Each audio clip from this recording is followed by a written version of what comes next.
Hey, Dr. Sam here, and today I want to answer the question, what is the best way to stretch?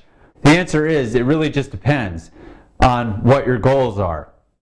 There are many methods of stretching which all claim to be the best method of stretching, and many of them do work. What I want to really address with you today is I want to give you 3 tips to help you when you are stretching, so that way, no matter what method you use, when you follow these guidelines, you should get optimal results.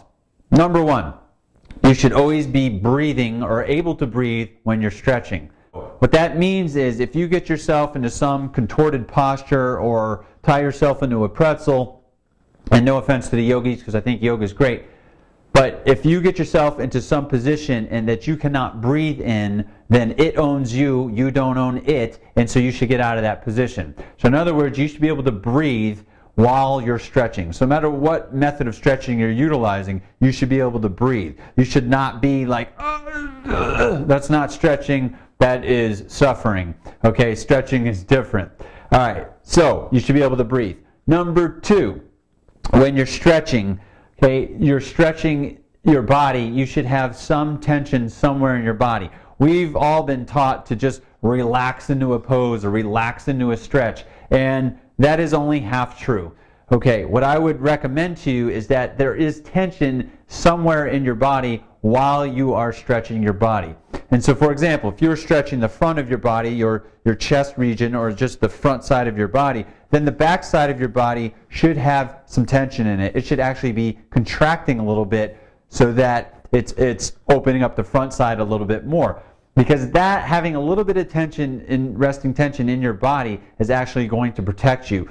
Learning to just surrender into a pose and get completely relaxed and making that a habit, I would not advise, because that is actually teaching you to be vulnerable when your body is put under tension, because there's no protection there for you.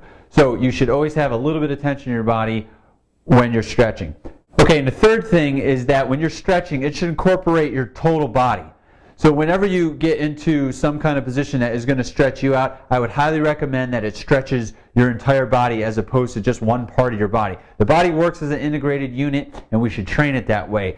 An exception here is maybe some specific thing that you're going through in rehabilitation after a surgery or an injury, and you need to restore the elasticity to some specific part of the body. Then you might isolate the body a little bit. But overall, I don't recommend isolating the body when you're stretching it. You should stretch it in an integrated fashion, because that's how the body's built and that's how it works. So again, always make sure you can breathe.